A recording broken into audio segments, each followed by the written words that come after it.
4 जनवरी को हरियाणा निवास में मैंने हरियाणा के लगभग 60 ऐसे ऊर्जावान युवाओं से विचार विमर्श किया जिन्होंने पिछले 3 वर्षों में अपने स्टार्टअप्स बनाए हैं। उन्होंने स्कूल और कॉलेज के विद्यार्थियों के बीच उद्यमिता को बढ़ावा देने, स्टार्टअप इंटर्नशिप शुरू करने, उनकी मेंटरशिप करने तथा उनके लिए सस्ता इंफ्रास्ट्रक्चर विकसित करने के लिए कई सुझाव दिए हैं।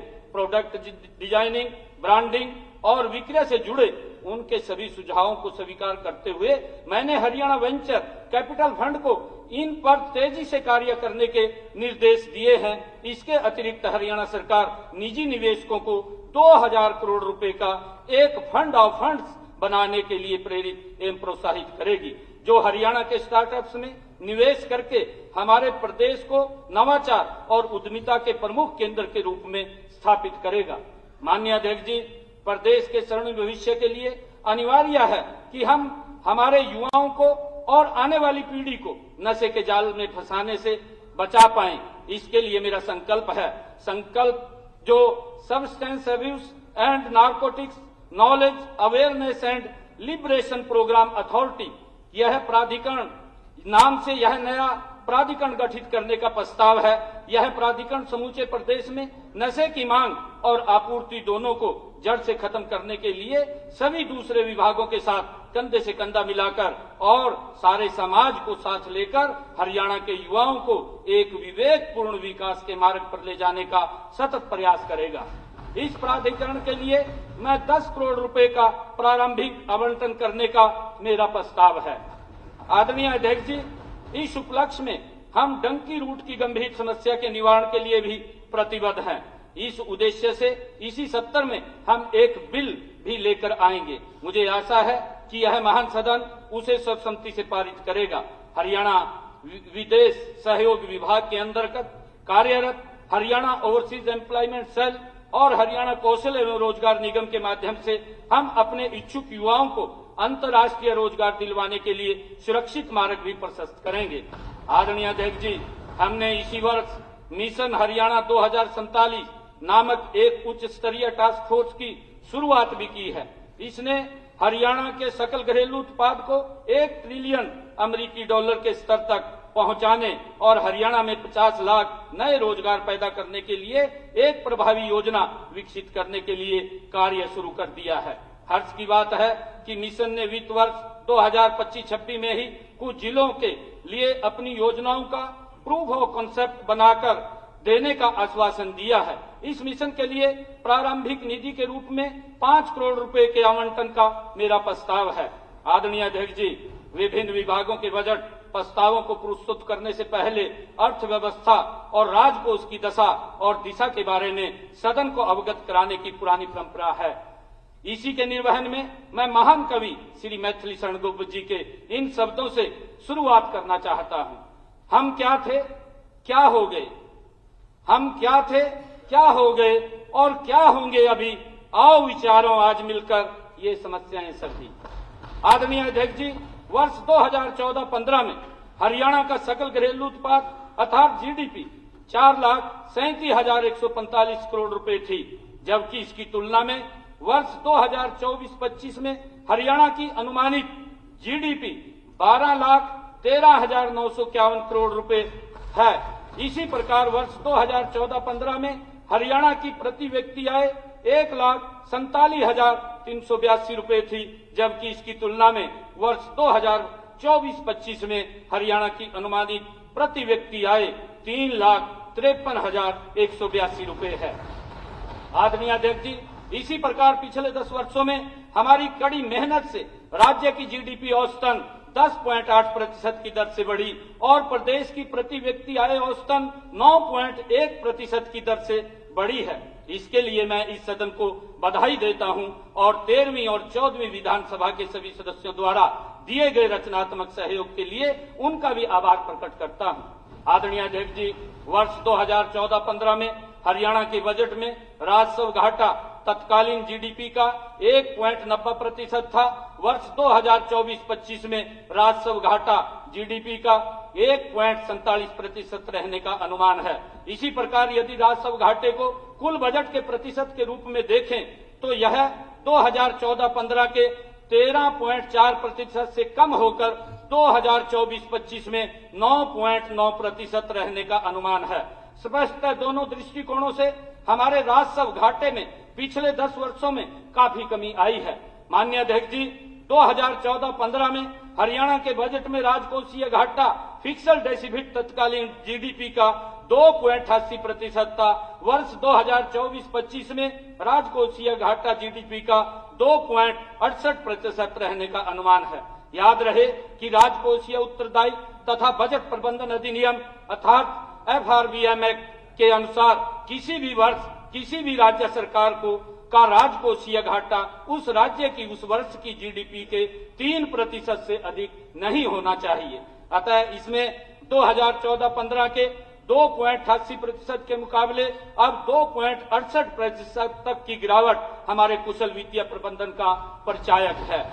माननीय अध्यक्ष जी, वर्ष 2025-26 के लिए मेरे प्रस्तावों में इसे और कम करते हुए जीडीपी के 2.67% तक सीमित रखने का लक्ष्य है।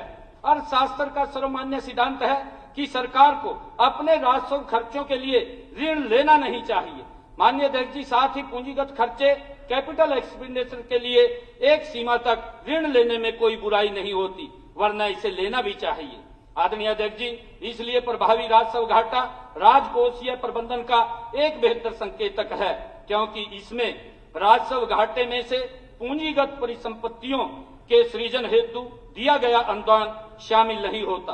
वर्ष 2014-15 में प्रभावी राजस्व घाटा जीडीपी का 1.89% था, जो वर्ष 2024-25 में कम होकर केवल 1.01% रहने का अनुमान है।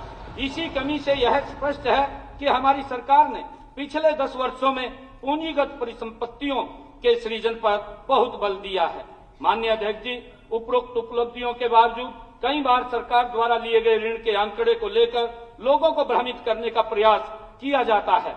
सरकारी ऋण से संबंधित FRBM एक्ट के प्रावधानों के बारे में हमारे आलोचक जानबूझकर चुप रहते हैं। इसलिए आपकी अनुमति से मैं हरियाणा सरकार के ऋण की स्थिति को एकदम स्पष्ट करना चाहता हूं। आदरणीय अध्यक्ष जी, किसी भी वर्ष किसी भी राज्य का बकाया ऋण उस राज्य की जीडीपी के प्रतिशत की एक निर्धारित सीमा से अधिक नहीं होना चाहिए। वर्ष 2014-15 में हरियाणा सरकार के बकाया ऋण की जीडीपी की प्रतिशतता उस समय के वित्त आयोग द्वारा निर्धारित सीमा से 6.67% बिंदु कम थी। माननीय अध्यक्ष जी, वर्ष 2024-25 में भी सरकार के बकाया ऋण की जीडीपी की प्रतिशतता वित्त आयोग द्वारा निर्धारित सीमा 6.67% बिंदु ही कम रहेगी। स्पष्ट है, आज के बकाया ऋण की प्रतिशतता निर्धारित सीमा से उतने ही प्रतिशत कम है जितनी यह वर्ष 2014-15 में थी। माननीय अध्यक्ष जी, इतना ही नहीं, सरकार के उपक्रमों द्वारा लिए गए ऋण जिन्हें सरकार के ऋण के आंकड़ों में शामिल नहीं किया जाता था, मैं इन 10 वर्षों में एक भी रुपए की बढ़ोतरी नहीं हुई है, परंतु इन दोनों तथ्यों को हमारे आलोचक छुपा लेते हैं। आदरणीय अध्यक्ष जी, हरियाणा सरकार के कुल 43 उपक्रम हैं। इनमें से 24 उपक्रम कंपनी एक्ट में, 19 उपक्रम कोऑपरेटिव सोसाइटीज एक्ट में पंजीकृत हैं। इन 43 उपक्रमों का वर्ष 2014-15 में कुल बकाया ऋण 69,922 करोड़ रुपए था, जो वर्ष 2023-24 में घटकर 68,295 करोड़ रुपए रह गया है। गौरतलब है कि वर्ष 2008-9 में इन सरकारी उपक्रमों का बकाया ऋण 30,233 करोड़ रुपए था।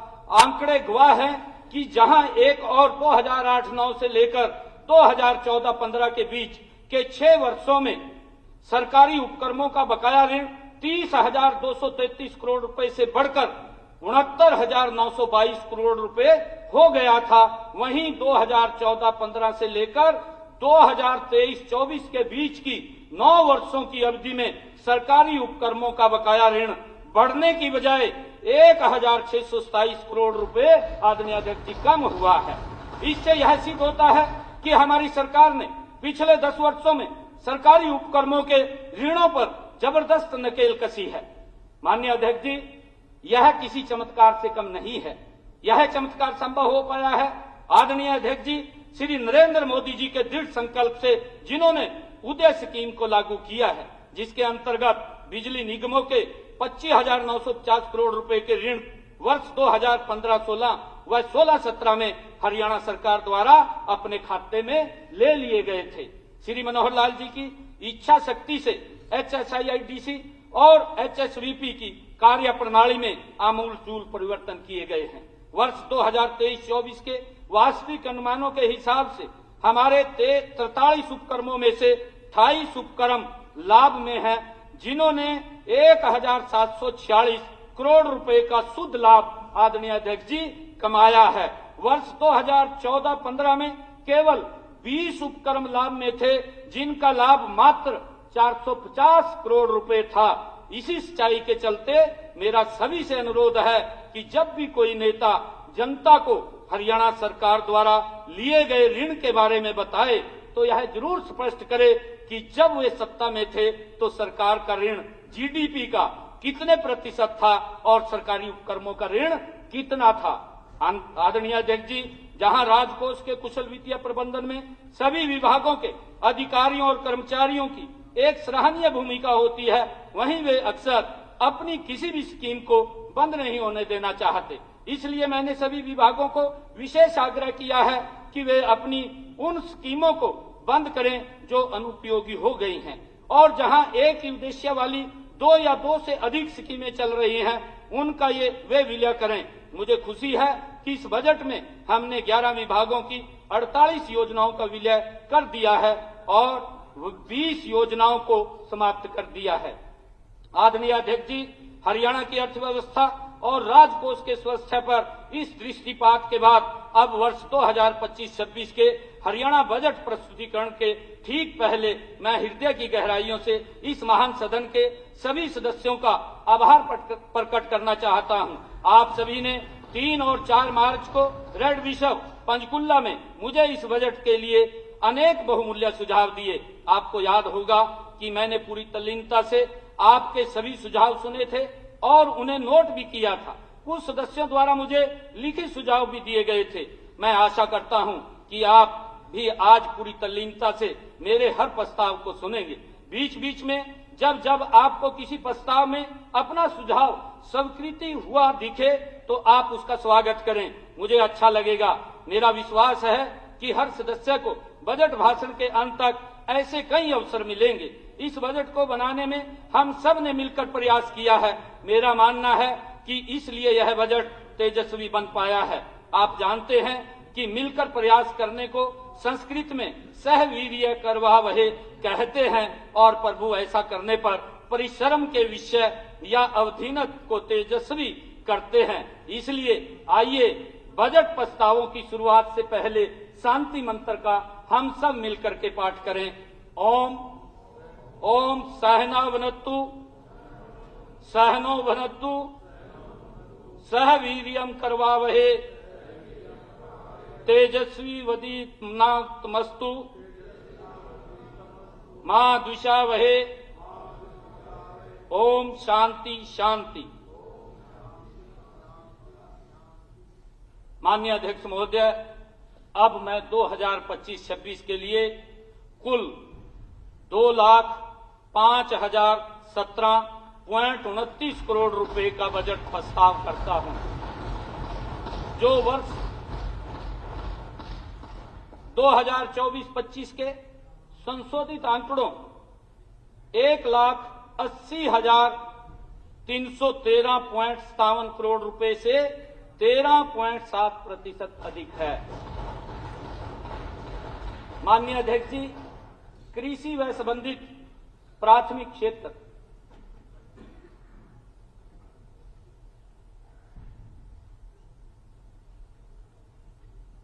अध्यक्ष महोदय, कृषि व उससे जुड़ी गतिविधियां हमारे छोटे से प्रदेश की अर्थव्यवस्था की मजबूत रीढ़ की हड्डी हैं और हमेशा रहेंगी। हर किसान की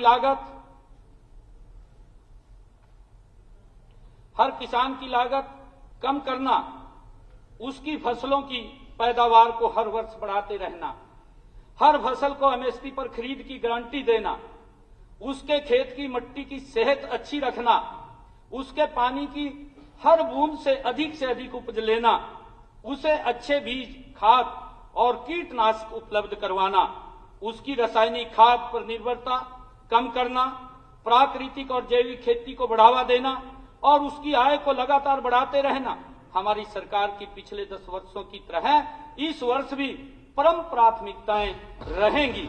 आदरणीय अध्यक्ष जी, 9 जनवरी को हिसार कृषि विश्वविद्यालय के प्रांगण में कृषि, बागवानी, पशुपालन, मत्स्य पालन और सहकारिता से जुड़े सैकड़ों किसानों तथा कृषक उत्पादक संगठनों से जुड़े भाइयों और बहनों के साथ लगभग 5 घंटे चले विचार विमर्श में उन्होंने मुझे 161 सुझाव दिए। मुझे खुशी है कि हर वक्ता ने मेरी फसल मेरा ब्यौरा पोर्टल, ई खरीद पोर्टल, मेरा पानी मेरी विरासत, भावांतर भरपाई, फसल अवशेष प्रबंधन, प्रोत्साहन और प्राकृतिक खेती जैसी हमारी अनेक योजनाओं की भूरी भूरी प्रशंसा की तथा इन सभी नवाचारों को आगे बढ़ाने का आग्रह भी किया है। आदरणीय अध्यक्ष जी, उस बैठक के प्राय सभी सुझावों को इस बजट में मैंने किसी न किसी रूप में सम्मिलित करने का पूरा प्रयास किया है। इनमें से 6 नीतिगत सुझावों का मैं पहले वर्णन करना चाहूंगा। सभी किसानों का कहना था कि जहां एक और सरकार उन्हें सस्ती दरों पर अच्छे बीज, खाद और कीटनाशक उपलब्ध कराने में पूरी मेहनत करती है, वहीं हमारे समाज की कुछ काली भेड़ें किसानों को नकली बीज व कीटनाशक बेचकर बर्बाद करने का प्रयास करती हैं। किसानों को इनके चंगुल से बचाने के लिए सदन के इसी सत्र में हम एक बिल लेकर आएंगे। मेरा सभी माननीय सदस्यों से अनुरोध है कि जिस प्रकार आपने पिछले सत्र में हरियाणा कृषि भूमि लीज बिल को सर्वसम्मति से पारित किया था, उसी प्रकार आप इस बिल को भी सर्वसम्मति से पारित करें। मुझे बताया गया है कि वर्तमान में जो कृषक उत्पादक संगठन एफपीओ एक कंपनी के रूप में पंजीकृत है, उन्हें तो सरकारी योजनाओं का लाभ मिलता है, परंतु जो कृषक उत्पादक संगठन एक सहकारी समिति के रूप में पंजीकृत है, वे इन योजनाओं के लाभ से वंचित रह जाते हैं। इस अंतर को समाप्त करने के लिए हम शीघ्र ही एक नई बागवानी नीति लाएंगे, जिसके तहत मूल्य संवर्धन, भंडारण, प्रौद्योगिकी, मार्केटिंग, प्राकृतिक व जैविक बागवानी को दोनों प्रकार के एफपीओ के माध्यम से प्रोत्साहन दिया जाएगा। गत 8 मार्च को अंतर्राष्ट्रीय महिला दिवस पर मैंने यह घोषणा की है कि ऐसी महिला किसान जो डेयरी स्थापित करने हेतु 1 लाख रुपए तक का ऋण लेती हैं, उनको ब्याज मुक्त ऋण दिया जाएगा। उनके ब्याज का पूरा भार सरकार वहन करेगी। महिलाओं के सशक्तिकरण की दिशा में कृषि, बागवानी, पशुपालन एवं मत्स्य पालन विभागों की विभिन्न योजनाओं को महिला उन्मुखी बनाया जाएगा एवं किसी भी योजना में भी महिलाओं द्वारा लिए गए पहले 1 लाख रुपए तक के ऋण पर कोई ब्याज नहीं लिया जाएगा। माननीय अध्यक्ष जी, पोषक तत्वों से भरपूर गोबर खाद फसलों के लिए अच्छा उर्वरक होती है। प्रदेश में गोबर खाद को व्यवस्थित तरीके से व्यापक प्रोत्साहन देने के लिए सरकार द्वारा शीघ्र ही एक नीति बनाई जाएगी। मोरनी हमारा पहाड़ी क्षेत्र है, जहां किसानों को फसल उत्पादन में विशेष कठिनाइयों का सामना करना पड़ता है। यहां के किसानों की आय बढ़ाने के लिए सरकार शीघ्र ही एक विशेष कार्य योजना बनाएगी। आदरणीय अध्यक्ष जी, पशुपालकों की आय बढ़ाने के लिए बकरी और भेड़ की उच्च अनुवांशिक नस्लें जैसे बीटल, सिरोही, मुंजल आदि जो हरियाणा में नहीं पाई जाती हैं, उन्हें हमारे किसानों को उपलब्ध कराने के लिए भी सरकार आगामी वित्त वर्ष में एक नई योजना की शुरुआत करेगी। माननीय अध्यक्ष जी, मैंने कृषि क्षेत्र के लिए वर्ष 2025-26 में जिन महत्वपूर्ण कदमों के लिए बजट प्रावधान किया है, उनमें से केवल 38 के बारे में आपको बताना चाहूंगा। वर्ष 2024-25 के 25,000 एकड़ भूमि में प्राकृतिक खेती के लक्ष्य के मुकाबले मैंने इस वर्ष 1 लाख एकड़ भूमि का लक्ष्य निर्धारित किया है। साथ ही देसी गाय खरीदने के लिए दिए जाने वाले 25,000 के अनुदान को बढ़ाकर 30,000 रुपए किए जाने का मेरा प्रस्ताव है। आदरणीय अध्यक्ष जी, अभी तक कम से कम 2 एकड़ भूमि पर प्राकृतिक खेती करने वाले किसानों को इस योजना का लाभ मिलता था। इस सीमा को घटाकर मैंने 1 एकड़ किए जाने का प्रस्ताव रखता हूं। मैंने लवणीय नमकीन भूमि को पुनर्जीवित किए जाने के चालू वर्ष के 62,000 एकड़ के लक्ष्य को वर्ष 2025-26 में बढ़ाकर 1 लाख एकड़ किए जाने का प्रस्ताव किया जाता है। मेरा पानी मेरी विरासत योजना के तहत मैं धान की खेती छोड़ने वाले किसानों को मिल रही अनुदान राशि 7,000 रुपए प्रति एकड़ से बढ़ाकर 8,000 रुपए प्रति एकड़ करने का प्रस्ताव रखता हूं। साथ ही जो ग्राम पंचायतें अपनी काश्त लायक भूमि को धान उगाने के लिए पट्टे पर देने की बजाय खाली छोड़ेंगी, उन्हें भी अब यह प्रोत्साहन राशि उपलब्ध कराई जाएगी। सभी जानते हैं कि धान की सीधी बिजाई में 20% से 30% तक कम पानी लगता है। धान की ऐसी बुआई अर्थात DSR की अनुदान राशि अभी 4,000 प्रति एकड़ है। मैं इसे बढ़ाकर 4500 रुपए प्रति एकड़ का प्रस्ताव रखता हूं। आदरणीय अध्यक्ष जी, धान की पराली का प्रबंधन करने वाले किसान को अभी 1,000 रुपए प्रति एकड़ अनुदान राशि मिलती है। इसे बढ़ाकर मैं 1,200 रुपए प्रति एकड़ करने का प्रस्ताव करता हूं। प्रदेश में पर्याप्त मात्रा में यूरिया और DAP की उपलब्धता के बावजूद कभी कभी स्थानीय स्तर पर इनकी कमी देखने को मिल जाती है। किसानों के सुझाव के अनुरूप उर्वरक के तर्क संगत प्रयोगों के लिए मैं इनकी बिक्री को मेरी फसल मेरा ब्यौरा पोर्टल से जोड़े जाने का प्रस्ताव रखता हूं। इससे नैनो यूरिया तथा नैनो DAP को बढ़ावा देने में भी सहायता मिलेगी। आदरणीय अध्यक्ष जी, फसलों को एक गेट पास जारी करने की पिछले खरीफ में शुरू की गई प्रथा को अब सभी फसलों पर लागू किया जाएगा। ई नाम के साथ संपूर्ण एकीकरण सुनिश्चित करने के लिए सभी मंडियों का नवीनीकरण किया जाएगा। गन्ने के घटते क्षेत्रफल और मैनुअल कटाई के लिए श्रमिकों की उपलब्धता की कमी से निपटने के लिए गन्ने की मशीन से कटाई कराए जाने के लिए हार्वेस्टर पर सब्सिडी दिए जाने का मैं प्रस्ताव करता हूं। आदरणीय अध्यक्ष जी, अभी प्रदेश में केवल 4 बीज परीक्षण लैब हैं जो करनाल, पंचकुला, सिरसा व रोहतक में स्थित हैं। अगले वित्त वर्ष में हरियाणा बीज प्रमाणीकरण एजेंसी द्वारा शेष 18 जिलों में भी एक ऐसी बीज परीक्षण लैब स्थापित की जाएगी। प्रदेश में आज बागवानी के 11 उत्कृष्टता केंद्र कार्य कर रहे हैं और 3 अन्य केंद्र निर्माणाधीन हैं। वित्त वर्ष 2025-26 में अंबाला, यमुनानगर व हिसार में क्रमशः लीची, स्ट्रॉबेरी और खजूर के लिए 3 नए उत्कृष्टता केंद्र स्थापित करने का मेरा प्रस्ताव है। माननीय प्रधानमंत्री श्री नरेंद्र मोदी जी ने 9 दिसंबर 2024 को महाराणा प्रताप बागवानी विश्वविद्यालय का शिलान्यास किया था। मुझे खुशी है कि इसके मुख्य परिसर का निर्माण कार्य तेजी से हो रहा है। यह विश्वविद्यालय उपरोक्त सभी 14 उत्कृष्टता केंद्रों को बागवानी विज्ञान केंद्रों के रूप में विकसित करेगा। माननीय अध्यक्ष जी, बागवानी में क्षेत्रीय विशिष्ट अनुसंधान आवश्यकताओं को पूरा करने के लिए चांदसौली, अंबाला में बागवानी विश्वविद्यालय द्वारा बनाए गए बागवानी अनुसंधान केंद्र का उद्घाटन मेरे द्वारा इसी वर्ष 20 जनवरी को किया गया। वर्ष 2025-26 में दक्षिणी हरियाणा के पलवल जिले में एक ऐसा अनुसंधान केंद्र स्थापित किया जाएगा। अभी बागवानी मिशन प्रदेश के 19 जिलों में चल रहा है। वित्त वर्ष 2025-26 में मेरा बाकी बचे हुए 3 जिलों नामतः फरीदाबाद, रेवाड़ी और कैथल में भी इसे लागू करने का प्रस्ताव है।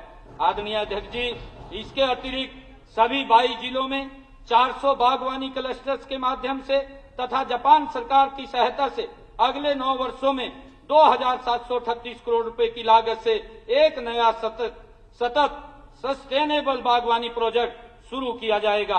वित्त वर्ष 2025-26 में मैंने इस महत्वाकांक्षी प्रोजेक्ट के लिए 138 करोड़ रुपए का प्रावधान रखा है।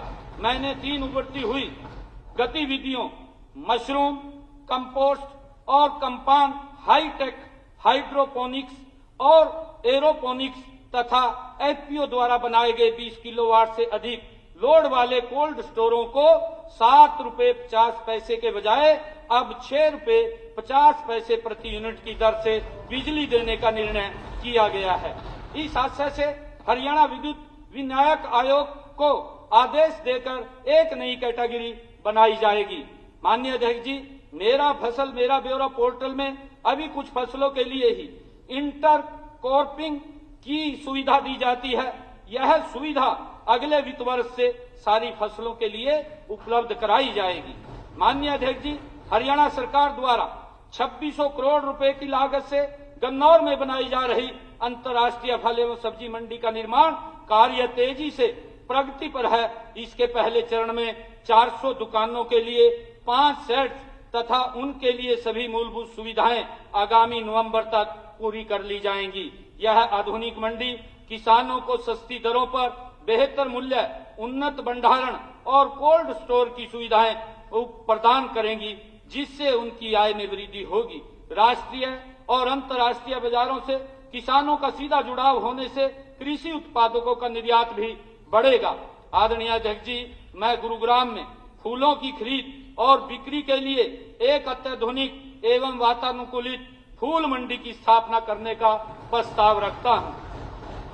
आदरणीय अध्यक्ष जी, गांव मनेठी जिला रेवाड़ी में मार्केट कमेटी द्वारा एक उपयार्ड बनाए जाने का प्रस्ताव भी मैं रखता हूं। प्रदेश में हरियाणा राज्य भंडारण निगम द्वारा बागवानी उत्पादों के निर्यात को बढ़ावा देने के लिए हिसार एयरपोर्ट में एयर कार्गो के लिए एक गोदाम बनाया जाएगा, जिसके लिए इसे 5 एकड़ भूमि तथा विमानों की पार्किंग, मरम्मत व रखरखाव के लिए 4 एकड़ भूमि उपलब्ध कराई जाएगी। माननीय अध्यक्ष जी, हरियाणा राज्य भंडारण निगम द्वारा वित्तीय वर्ष 2025-26 में 3 लाख मीट्रिक टन के नए गोदाम व यमुनानगर में आधुनिक तकनीक का 1 लाख टन की क्षमता का एक साइलो भी बनाया जाएगा। हैफेड भारत सरकार की पीईजी योजना के तहत 30 लाख मीट्रिक टन की नई भंडारण क्षमता उपलब्ध कराया जाएगा। आदरणीय अध्यक्ष जी, दक्षिणी हरियाणा में सहकारी क्षेत्रों की सबसे बड़ी आधुनिक सरसों तेल मिल जिला कुरुक्षेत्र में सूरजमुखी के तेल मिल की स्थापना सार्वजनिक निजी भागीदारी पीपी मोड के तहत सुनिश्चित की जाएगी। देसी सांड के वीर्य की लिंग आधारित छटाई के लिए राष्ट्रीय डेयरी विकास बोर्ड की मदद से हिसार में शुक्राणु छटाई प्रयोगशाला बनाए जाने का मैं प्रस्ताव रखता हूं।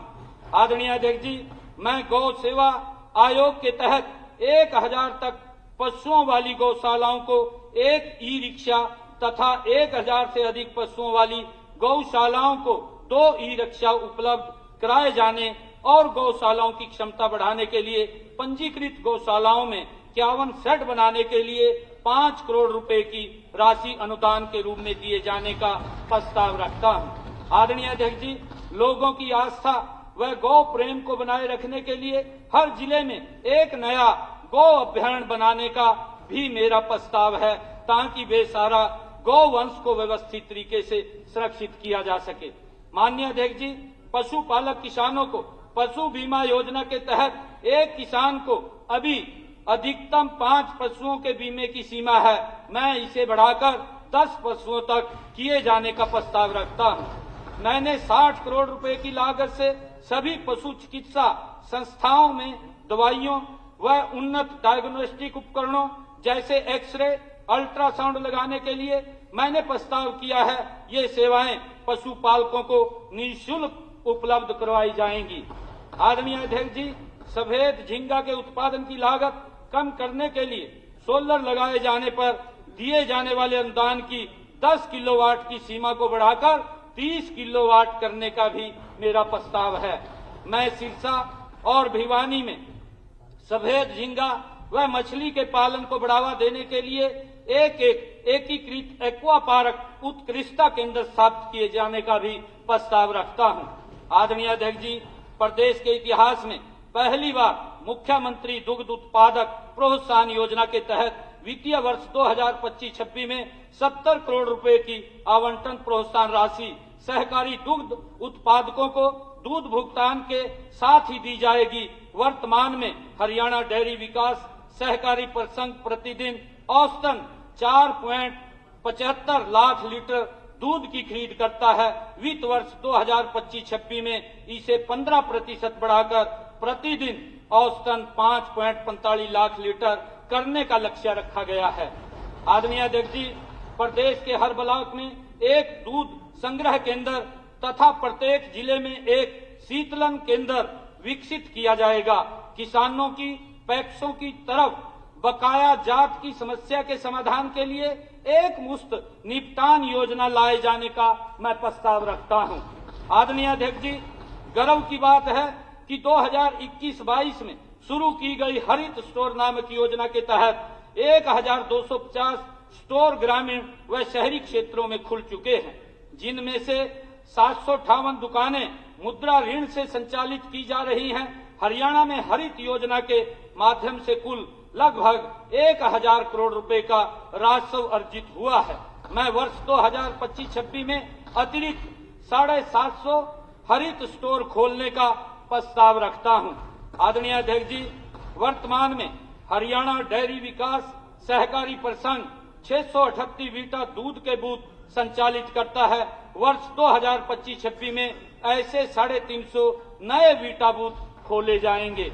हिसार में आदरणीय अध्यक्ष जी, हिसार में अमरूद के लिए अत्याधुनिक प्रसंस्करण व पैकेजिंग प्लांट स्थापित किया जाएगा। सिरसा में किन्नू उत्पादक किसानों के लिए हरियाणा एग्रो इंडस्ट्री कारपोरेशन व हरियाणा डेयरी विकास शहरी परिसंघ संयुक्त रूप से एक जूस प्रसंस्करण संयंत्र स्थापित करेंगे। माननीय अध्यक्ष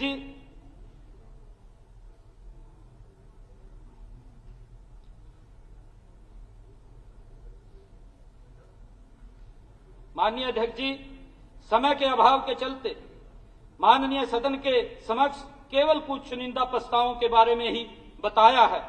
विभाग की सभी योजनाओं के प्रस्तावों के लिए वर्ष 2024-25 के संशोधित अनुमान की तुलना में कृषि एवं किसान कल्याण की आवंटित राशि को 19.2% से बढ़ाकर 4229.29 करोड़ रुपए, बागवानी विभाग की आवंटित राशि 95.50% से बढ़ाकर 1068.79 करोड़ रुपए, पशुपालन विभाग की आवंटित राशि को 5.9% से बढ़ाकर 2083.43 करोड़ रुपए, मत्स्य पालन विभाग की आवंटित राशि को 144.40% से बढ़ाकर 218.76 करोड़ रुपए, सहकारिता क्षेत्र की आवंटित राशि को 58.80% से बढ़ाकर 1254.57 करोड़ रुपए का प्रस्ताव रखता हूं।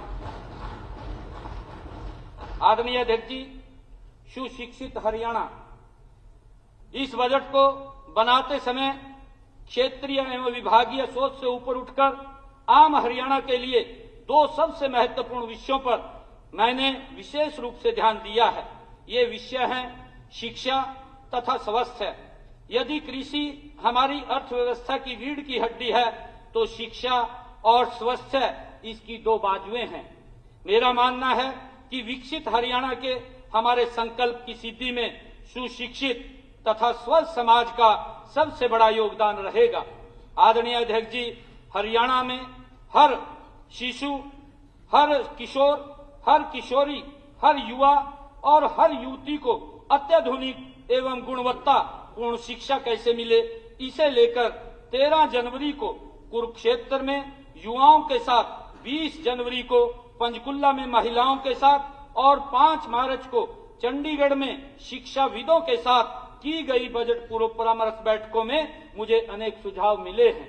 आदरणीय अध्यक्ष जी, हरियाणा में शिक्षा व्यवस्था को राष्ट्रीय शिक्षा नीति 2020 के विजन के अनुरूप बनाने तथा राज्य के सभी राजकोषीय विद्यालयों, महाविद्यालयों और विश्वविद्यालयों में शिक्षा की गुणवत्ता देश में सर्वश्रेष्ठ बनाने के उद्देश्य से इस बजट में किए गए केवल 27 नए प्रस्तावों का मैं यहां वर्णन करना चाहता हूं। आदरणीय अध्यक्ष जी, गुणवत्ता शिक्षा प्रदान करने के लिए प्रदेश में आज 197 राजकीय मॉडल संस्कृत विद्यालय कार्य कर रहे हैं। बहु स्थानों से मुझे आम जन की मांग मिलती है कि उनके इलाकों में भी ऐसे विद्यालय खोले जाएं। इसलिए मेरा प्रस्ताव है कि वित्त वर्ष 2025-26 में राज्य में हर 10 किलोमीटर के दायरे में एक नया मॉडल संस्कृत स्कूल खोला जाएगा। इससे डबवाली, नारनौल, नांगल चौधरी, सिवानी, हिसार, भट्टूकला, गुल्ला और पेवा जैसे कई ब्लॉकों के विद्यार्थियों को मॉडल संस्कृत स्कूल में शिक्षा ग्रहण करने का अवसर मिलेगा। आदरणीय अध्यक्ष जी, मैंने प्रत्येक जिला में एक राजकीय मॉडल संस्कृत विद्यालय को centre of excellence in supports के रूप में विकसित किए जाने का प्रस्ताव रखा है। ऐसे पुनर्गठन के लिए हरियाणा खेल विश्वविद्यालय राई, हरियाणा शिक्षा बोर्ड भिवानी व शिक्षा विभाग द्वारा सामूहिक प्रयास किए जाएंगे। इसी तरह मैंने प्रत्येक जिला में एक राजकीय मॉडल संस्कृत विद्यालय को centre of excellency in skills के रूप में विकसित किए जाने का प्रस्ताव भी रखा है। ऐसे पुनर्गठन के लिए श्री विश्वकर्मा कौशल विश्वविद्यालय पलवल, हरियाणा शिक्षा बोर्ड भिवानी व शिक्षा विभाग द्वारा सामूहिक प्रयास किए जाएंगे। जिला अंबाला, कैथल, कुरुक्षेत्र, फतेहाबाद, चरखी दादरी और महेंद्रगढ़ में कुल 12 स्कूल दोहरी पाली में चल रहे हैं। वित्त वर्ष 2025-26 में इन विद्यालयों में आवश्यकतानुसार आधारभूत ढांचा तैयार कर इन्हें एकल पाली में चलाए जाने का मेरा प्रस्ताव है। आदरणीय अध्यक्ष जी, यदि यह प्रयोग सफल होता है तो वर्ष 2026-27 से बाकी जिलों के दोहरी पाली में चल रहे स्कूलों को भी इस योजना में सम्मिलित किया जाएगा। छोटी कक्षाओं से ही विद्यार्थियों की विज्ञान एवं प्रौद्योगिकी विषयों में रुचि बढ़ाने तथा इनमें उनके कौशल को विकसित करने के लिए प्रदेश के 13 जिलों में स्थित 50 राजकीय वरिष्ठ माध्यमिक विद्यालयों में एक अटल टिंकरिंग लैब स्थापित की जा चुकी है।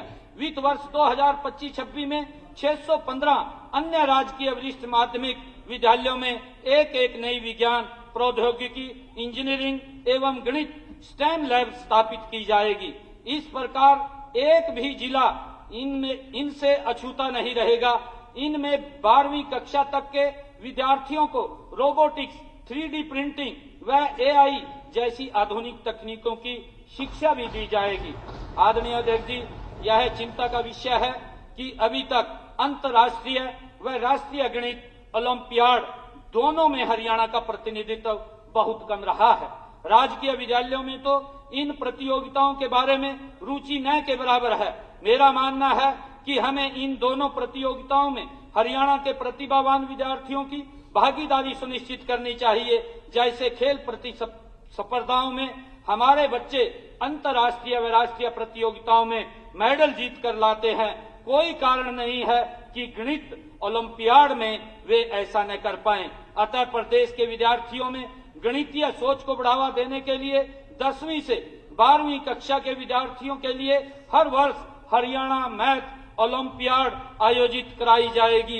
इससे राजकीय और निजी दोनों प्रकार के विद्यालयों में पढ़ने वाले विद्यार्थी भाग ले सकेंगे। माननीय अध्यक्ष जी, इसमें प्रथम, द्वितीय एवं तृतीय स्थान प्राप्त करने वाले विद्यार्थियों को क्रमशः 1 लाख रुपए, 51,000 रुपए तथा 25,000 रुपए की समान राशि प्रदान की जाएगी करने का मेरा प्रस्ताव है। चौथे से लेकर के 100वें स्थान प्राप्त करने वाले सभी विद्यार्थियों के लिए यह राशि 10,000 रुपए होगी। ये आदरणीय अध्यक्ष जी, स्टेम को बढ़ावा देने के ही उद्देश्य से 6ठी से 12वीं कक्षा के मेधावी विद्यार्थियों को इसरो, DRDO तथा भामा परमाणु अनुसंधान केंद्र जैसे तकनीकी संस्थानों का भ्रमण कराया जाएगा ताकि उन्हें उन्नत तकनीकों का प्रत्यक्ष अनुभव मिल सके। आदरणीय अध्यक्ष जी, आज वैश्विक व्यवस्था में अधिक से अधिक भाषाओं के ज्ञान का बहुत महत्व है। इसलिए राष्ट्रीय शिक्षा नीति 2020 के प्रावधानों के अनुरूप वित्त वर्ष 2025-26 में 9वीं तथा 10वीं कक्षा के पाठ्यक्रम में तीसरी भाषा को शामिल किया जाएगा। राजकीय विद्यालयों में इच्छुक विद्यार्थियों को फ्रेंच भाषा पढ़ाने के लिए फ्रांस सरकार ने हमारे अध्यापकों को गुणवत्तापूर्वक प्रशिक्षण में सहयोग देने का वायदा किया है। शीघ्र ही हम उनके साथ इस आशय का MOU साइन करेंगे। 10वीं व 12वीं के विद्यार्थियों के हित को ध्यान में रखते हुए हरियाणा विद्यालय शिक्षा बोर्ड द्वारा अपनी वेबसाइट पर 10 वर्षों के प्रश्न पत्र तथा मॉक टेस्ट भी उपलब्ध कराए जाएंगे।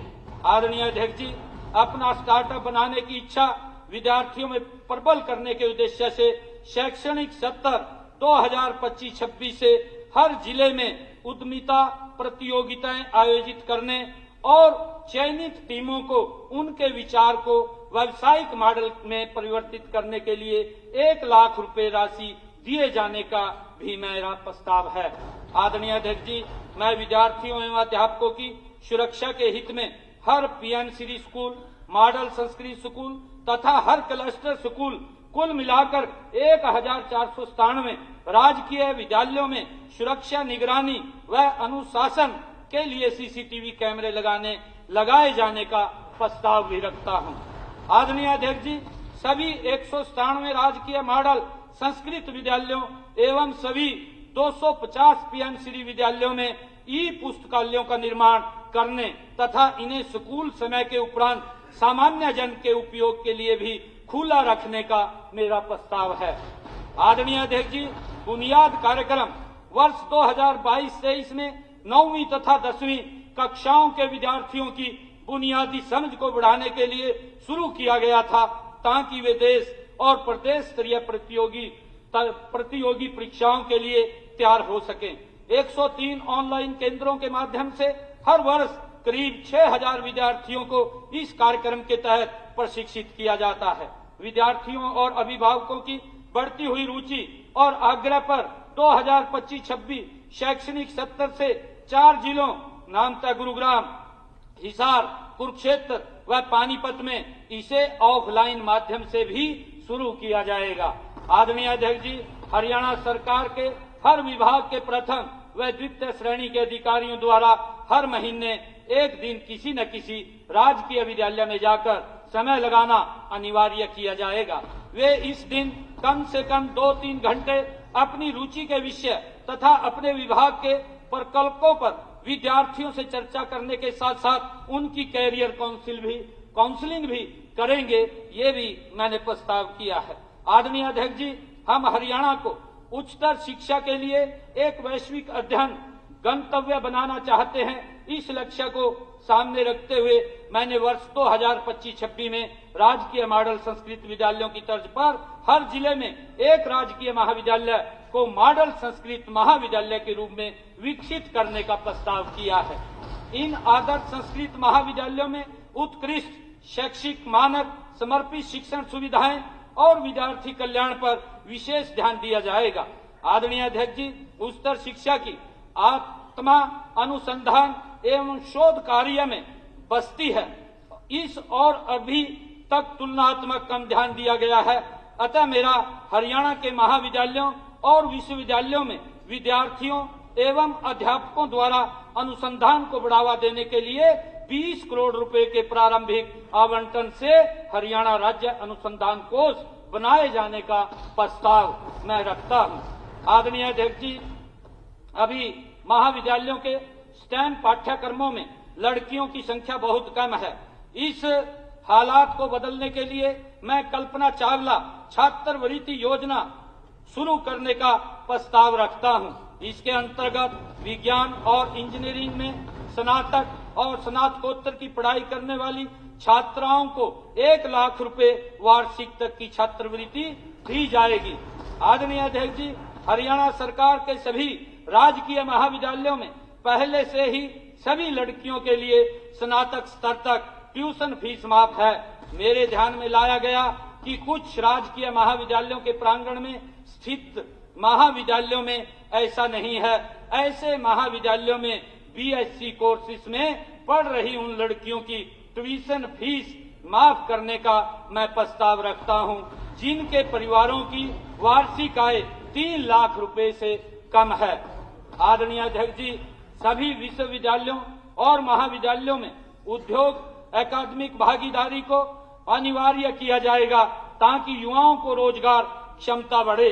कम से कम 10% पाठ्यक्रमों को सीखते हुए कमाए मॉडल में परिवर्तित किया जाएगा, जहां उद्योगों के साथ मिलकर प्रशिक्षण दिया जाएगा। इस योजना के तहत चयनित प्रत्येक विद्यार्थी को 6,000 का मासिक मानदेय मिलेगा। इस पहल को सफलतापूर्वक लागू करने के लिए मैंने 36 करोड़ रुपए का बजट प्रस्तावित किया है। माननीय अध्यक्ष जी, व्यावसायिक शिक्षा को बढ़ावा देने के लिए NSQF अनुमोदित प्रमाण पत्रों और श्री विश्वकर्मा कौशल विश्वविद्यालय द्वारा प्रदान किए गए प्रमाण पत्रों को प्रदेश में सभी रोजगार अवसरों के लिए मान्य किया जाएगा। माननीय अध्यक्ष जी, व्यावसायिक शिक्षा को अधिक लचीला बनाने के लिए क्रेडिट पोर्टेबिलिटी प्रणाली लागू की जाएगी, जिससे उनके अर्जित क्रेडिट को उच्च शिक्षा में भी मान्यता दिलाई जाएगी। माननीय अध्यक्ष जी, विश्व कौशल ओलंपिक में हरियाणा के पदक विजेताओं को 10 लाख रुपए तक का नगद पुरस्कार दिया जाएगा। यदि वे स्वयं अपना व्यवसाय शुरू करना चाहें तो सरकार द्वारा 10 लाख रुपए की आर्थिक सहायता भी प्रदान की जाएगी। यदि वे उद्यमिता में रुचि नहीं रखते तो उन्हें हरियाणा के स्कूलों, ITI, पॉलिटेक्निक और कॉलेजों में कौशल प्रशिक्षक के रूप में रोजगार दिया जाएगा। राष्ट्रीय स्तर पर उत्कृष्ट प्रदर्शन करने वाले प्रतिभागियों को 5 लाख रुपए तक की सहायता दी जाएगी। मुख्यमंत्री कौशल पदक सम्मान विजेता नाम की इस नई पहल का उद्देश्य युवाओं को कौशल विकास के प्रति प्रेरित करना और राज्य में व्यावसायिक शिक्षा को बढ़ावा देना है। आदरणीय अध्यक्ष जी, मुख्यमंत्री युवा कौशल सम्मान योजना नामक एक अन्य नई योजना के तहत राज्य के स्नातक और स्नातकोत्तर अंतिम वर्ष के 2000 विद्यार्थियों को प्रतिष्ठित उद्योगों और कंपनियों में इंटर्नशिप के अवसर उपलब्ध कराए जाएंगे। इस दौरान उन्हें हर माह 10,000 रुपए का मानदेय दिया जाएगा। इस पहल से शैक्षणिक ज्ञान और व्यवहारिक कौशल के बीच का अंतर कम होगा और युवाओं को रोजगार के बेहतर अवसर मिल सकेंगे। आदरणीय अध्यक्ष जी, हरियाणा के सभी राजकीय शैक्षणिक संस्थानों के पुस्तकालयों, प्रयोगशालाओं और कार्यशालाओं को आम जन के लिए भी खोला जाएगा। इससे वे अपनी ज्ञानवर्धन की इच्छा को पूरा कर सकेंगे और नवाचार व उद्यमशीलता के लिए संसाधनों का उपयोग कर पाएंगे। यह पहल राज्य में शिक्षा और नवाचार को लोकतांत्रिक बनाने की दिशा में एक बड़ा कदम सिद्ध होगी। आदरणीय अध्यक्ष जी, यह हर्ष की बात है कि हमारे सरकारी तकनीकी संस्थानों से पढ़ने वाले बच्चों की मांग देश में व विदेश में बढ़ रही है। इसलिए राज्य सरकार के नीलोखेड़ी, करनाल और पन्नीवाला मोटर शिक्षा में स्थित 2 इंजीनियरिंग संस्थानों को हरियाणा प्रौद्योगिकी संस्थान HIT में अपग्रेड किए जाने का मैं प्रस्ताव रखता हूं। आज प्रदेश में कई बहुतकनीकी संस्थान हैं। इन सब में प्रतिस्पर्धा की भावना को जागृत करने के लिए एक पुरस्कार योजना शुरू की जाएगी, जिसमें विभिन्न मापदंडों जैसे कि प्लेसमेंट, परीक्षा परिणाम, मशीनरी व उपकरणों की उपलब्धता, स्टाफ की स्थिति, अनुशासन, खेल आदि के आधार पर प्रथम स्थान प्राप्त करने वाले संस्थान को 50 लाख, द्वितीय स्थान पाने वाले संस्थान को 25 लाख रुपए तथा तृतीय स्थान पाने वाले संस्थान को 10 लाख रुपए की धनराशि प्रदान की जाएगी। आदरणीय अध्यक्ष महोदय, समय के अभाव के चलते इस माननीय सदन के समक्ष केवल कुछ चुनिंदा प्रस्तावों के बारे में मैं ही बताया है। विभाग की सभी योजनाओं के प्रस्तावों के लिए वर्ष 2024-25 के संशोधित अनुमान की तुलना में स्कूल शिक्षा विभाग की आवंटित राशि को 8.10% से बढ़ा करके 17,848.70 करोड़ रुपए, उच्चतर शिक्षा विभाग की आवंटित राशि को 9.90% से बढ़ाकर 3,874.09 करोड़ रुपए, ITI विभाग को आवंटित राशि को 16.68% से बढ़ाकर 574.03 करोड़ रुपए का प्रस्ताव रखता हूं। आदरणीय अध्यक्ष जी, स्वस्थ हरियाणा हर हरियाणवी जानता है कि पिछले 10 वर्षों में भारत सरकार और हरियाणा सरकार ने मिलकर स्वास्थ्य व्यवस्था में न केवल भारी निवेश किया है, 100% संस्थागत परवश से लेकर संचारी व गैर संचारी रोगों की रोकथाम एवं निवारण तक निरंतर मिशन मोड में काम किया है। यही कारण है कि 2013-14 के मुकाबले हमारा संस्थागत परवश 85.7% से बढ़कर 97.9% एवं पूर्ण टीकाकरण दर 85.7% से बढ़कर 92% हो गई है। मातृत्व मृत्यु दर 127 से घटकर 110, नवजात मृत्यु दर 26 से घटकर 19, शिशु मृत्यु दर 41 से घटकर 28 तथा 5 वर्ष से कम आयु के शिशुओं की मृत्यु दर 45 से घटकर 33 हो गई है। बेटी बचाओ बेटी पढ़ाओ की भावना पर सतत प्रयास से जन्म के समय लिंग अनुपात 868 से बढ़ाकर 910 हो गया है। इस वित्त वर्ष इन सभी मानकों में उल्लेखनीय सुधार लाने के लिए हर संभव प्रयास किए जाएंगे। आयुष्मान चिरायु से लेकर मुफ्त डायलिसिस योजना तक हमारी अनेक अनूठी योजनाओं के सफल क्रियान्वयन से आज हरियाणा का हर परिवार अच्छे अस्पतालों में इलाज के लिए संभावित खर्च की चिंता से मुक्त है। आदरणीय अध्यक्ष जी, हर जिले में एक मेडिकल कॉलेज खोलने के हमारे संकल्प से डॉक्टर बनने के इच्छुक युवाओं के उत्साह में जबरदस्त वृद्धि हुई है। आज पूरे प्रदेश में 15 मेडिकल कॉलेज, 10 दंत चिकित्सा college, 19 physiotherapy college, 111 nursing college तथा 182 नर्सिंग स्कूल कार्यरत हैं। पिछले 10 वर्षों में हमने एमबीबीएस की 1485 सीटें, पोस्ट ग्रेजुएट डिग्री एवं डिप्लोमा की 754 सीटें, डीएम एवं एमसीएच की 30 सीटें बढ़ाई हैं। आज प्रदेश में एमबीबीएस की 2185 सीटें, पोस्ट ग्रेजुएट डिग्री एवं डिप्लोमा की 1043 सीटें तथा डीएम एवं एमसीएच की 37 सीटें हो गई हैं। आयुर्वेद, योग, प्राकृतिक चिकित्सा, यूनानी, सिद्ध और होम्योपैथिक चिकित्सा पद्धतियों पर पिछले 10 वर्षों में डबल इंजन सरकार ने बहुत बल दिया है। मैं भारत सरकार का विशेष धन्यवाद करता हूं कि उन्होंने पंचकुला में राष्ट्रीय आयुर्वेद संस्थान स्थापित किया है, जिसमें आज 100 विद्यार्थी पढ़ रहे हैं। आदरणीय अध्यक्ष जी, मैं आज तक की उपलब्धियों का अधिक विवरण न करते हुए व्यवस्था की जो कमियां अभी भी हैं उन्हें दूर करने के लिए तथा सर्वे संतु निरामय की परिकल्पना को शीघ्रातिशीघ्र यथार्थ रूप देने के उद्देश्य से इस बजट में किए गए केवल 18 महत्वपूर्ण प्रस्ताव अब तक इस गर्मामयी सदन के समक्ष रखूंगा। आदरणीय अध्यक्ष जी, प्रदेश की माताओं और शिशुओं के स्वास्थ्य को बेहतर बनाने के लिए मातृ मृत्यु दर, नवजात मृत्यु दर, शिशु मृत्यु दर तथा 5 वर्ष से कम आयु के शिशुओं की मृत्यु दर में और उल्लेखनीय सुधार लाने के लिए सरकार कटिबद्ध है। इस उद्देश्य से मैं वर्ष 2025-26 में पंचकुला, पानीपत, फरीदाबाद, सोनीपत, पलवल, सिरसा, कैथल, महेंद्रगढ़ के जिला अस्पतालों में मेडिकल कॉलेज नू में कुल 9 अति अत्याधुनिक मातृत्व एवं शिशु स्वास्थ्य केंद्र स्थापित करने का प्रस्ताव रखता हूं। आदरणीय अध्यक्ष जी, वर्ष 2014-15 में हरियाणा में 200 बिस्तर वाले कुल 4 तथा 300 बिस्तर वाले 2 राजकीय अस्पताल थे। आज इनकी संख्या बढ़कर क्रमशः 18 व 3 हो गई है।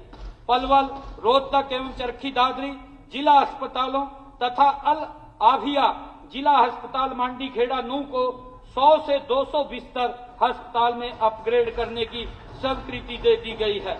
वित्त वर्ष 2025-26 में हिसार और पानीपत के जिला अस्पतालों को 200 से 300 बिस्तरीय तथा झज्जर के जिला अस्पताल को 100 से 200 बिस्तरीय अस्पताल में अपग्रेड करने का मैं प्रस्ताव करता हूं। आदरणीय अध्यक्ष जी, मैंने अगले 2 वर्षों में हर जिला अस्पताल में उस शहर का उतने बिस्तर वाला सर्वोत्तम अस्पताल बनाने का लक्ष्य रखा है। इसके लिए वित्त वर्ष 2025-26 में मैं सभी जिला अस्पतालों में आधुनिक सेवाओं तथा आधुनिकतम उपकरण जैसे CT scan, MRI, ultrasound, blood analyser और डिजिटल एक्सरे उपलब्ध कराए जाने का मैं प्रस्ताव रखता हूं। इसके अलावा सभी जिला अस्पतालों में मरीजों के लिए निजी कमरों की व्यवस्था की जाएगी तथा उनके सहयोगियों के लिए भी आश्रय गृह की सुविधा उपलब्ध कराई जाएगी। आदरणीय अध्यक्ष जी, हर जिला अस्पताल में, हर सरकारी मेडिकल कॉलेज में 50 बेड का एक क्रिटिकल केयर ब्लॉक बनाने का और ब्लड बैंक की सुविधा का आधुनिकीकरण करने का भी मेरा प्रस्ताव है। आदरणीय अध्यक्ष जी, दुर्घटनाओं के दौरान तथा ट्रॉमा में होने वाले इलाज की सुविधाओं में बढ़ोतरी के लिए 14 जिलों नामता गुरुग्राम, फरीदाबाद, पलवल, मेवात, रेवाड़ी, महेंद्रगढ़, जींद, भिवानी, रोहतक, करनाल, पानीपत, सोनीपत, झज्जर व चरखी दादरी के जिला अस्पतालों में 70 एडवांस लाइफ सपोर्ट एम्बुलेंस एवं अन्य संरचनात्मक सुधारों के लिए भारत सरकार ने वर्ष 2025-26 में 201.59 करोड़ रुपए के निवेश को स्वीकृति दी है। इसके लिए मैं आदरणीय नरेंद्र मोदी जी, भारत सरकार का विशेष रूप से धन्यवाद करता हूं। आदरणीय अध्यक्ष जी, अंबाला कैंट में बनाए गए अटल कैंसर केयर सेंटर में लोग दूसरे राज्यों से भी कैंसर का इलाज करवाने के लिए आ रहे हैं। इसके अतिरिक्त पंचकुला, कुरुक्षेत्र, अंबाला, यमुनानगर व फरीदाबाद में कैंसर के मरीजों के लिए डे केयर सेंटर भी चल रहे हैं। मैं शेष 17 जिलों में भी वित्त वर्ष 2025-26 में ऐसे डे केयर सेंटर बनाने का प्रस्ताव रखता हूं। आदरणीय अध्यक्ष जी, पंडित नेकी राम शर्मा राजकीय चिकित्सा महाविद्यालय भिवानी और महर्षि छायावान चिकित्सा महाविद्यालय कोरियावास में शैक्षणिक सत्र 2025-26 के दाखिले के लिए तैयारी पूरी कर ली गई है। राष्ट्रीय चिकित्सा आयोग की अनुमति के लिए हम शीघ्र ही आवेदन कर रहे हैं। आदरणीय अध्यक्ष जी, वित्त वर्ष 2025-26 के लिए प्रदेश में MBBS की सीटें 2185 से बढ़ाकर 2485 सीटें करने का मेरा प्रस्ताव है। आदरणीय अध्यक्ष जी, वित्त वर्ष 2025-26 में ही पंडित दीनदयाल उपाध्याय स्वास्थ्य विज्ञान विश्वविद्यालय कुटेल तथा इसमें नवनिर्मित 750 बिस्तर के सुपर स्पेशलिस्ट अस्पताल को भी शुरू कर दिया जाएगा। आदरणीय अध्यक्ष जी, प्रदेश में निवारक स्वास्थ्य के लिए शहीद हसन खां मेवाती राजकीय चिकित्सा महाविद्यालय एवं अस्पताल नू में उत्कृष्टता केंद्र स्थापित किया जाएगा। कुरुक्षेत्र में स्थित राज्य स्तरीय ड्रग टेस्टिंग लेबोरेटरी का आधुनिकीकरण किया जाएगा। इसके लिए मैंने 20 करोड़ रुपए का प्रावधान किया है। आदरणीय अध्यक्ष जी, पंचकुला में श्री माता मनसा देवी श्राइन बोर्ड द्वारा दी गई भूमि पर बने राष्ट्रीय IUA संस्थान द्वारा BA-MS की कक्षाएं शुरू कर दी गई हैं।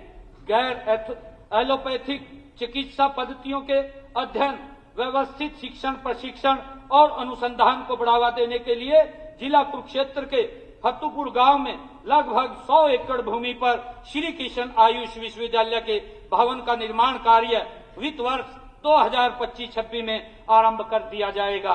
इससे 63 सीटें BA-MS की तथा 82 सीटें स्नातकोत्तर स्तर की तथा डिप्लोमा इन फार्मेसी की 63 सीटों का प्रावधान भी रखा गया है। आदरणीय अध्यक्ष जी, रेवाड़ी व जींद में आयुष हर्बल पार्क स्थापित किए जाएंगे।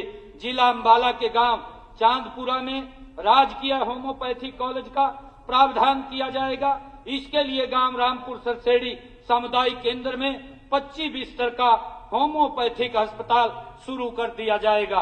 आदरणीय अध्यक्ष जी, 421 आयुष औषधालयों एवं 111 उप स्वास्थ्य केंद्रों को आयुष्मान आरोग्य मंदिर के रूप में अपग्रेड किया जाएगा। इनमें से 201 आयुष्मान आरोग्य मंदिर को NABH का प्रमाणीकरण मिल गया है। वित्त वर्ष 2025-26 में शेष बचे 332 आयुष्मान आरोग्य मंदिरों को ऐसा प्रमाणीकरण लेने के लिए पर्याप्त बजट प्रावधान का प्रस्ताव मैंने किया है।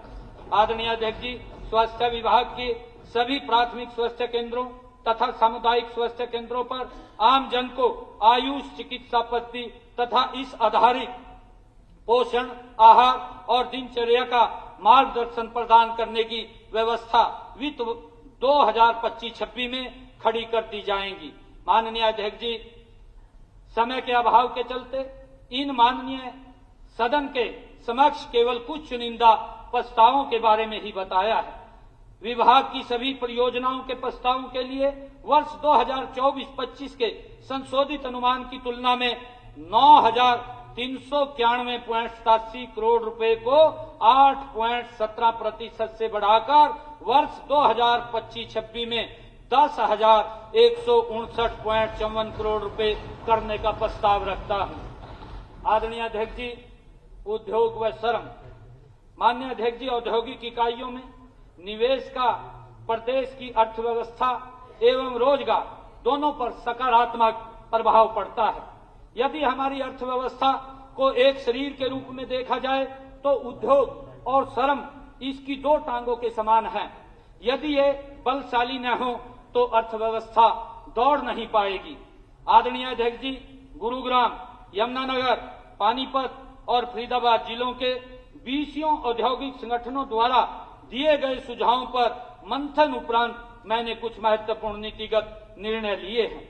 ये उद्यमियों एवं श्रमिकों दोनों के हितों को बढ़ावा देंगे और राज्य में औद्योगिक विकास के एक नए युग का सूत्रपात करेंगे। बजट प्रस्तावों से पहले इनमें से केवल 3 महत्वपूर्ण निर्णय मैं आपसे साझा करना चाहूंगा, जिन्हें 1 अप्रैल 2025 से लागू किया जाएगा। आदरणीय अध्यक्ष जी, हरियाणा में लगभग 2 लाख सूक्ष्म, छोटे तथा मध्यम उद्योग ऐसे क्षेत्रों में चल रहे हैं जो किसी औद्योगिक क्षेत्र में स्थित नहीं हैं।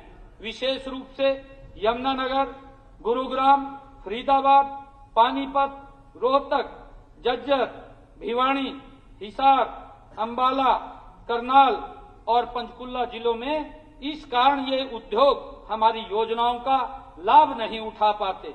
साथ ही वर्षों से संचालित हो रही ऐसी कई ऐसी फैक्ट्रियों को इस कारण फैक्ट्री लाइसेंस, फायर अनापत्ति प्रमाण पत्र, भवन निर्माण अनुमतियां, श्रम विभाग की अनुमति, ट्रेड लाइसेंस, प्रदूषण प्रमाण पत्र इत्यादि लेने में कठिनाइयों का सामना करना पड़ता है।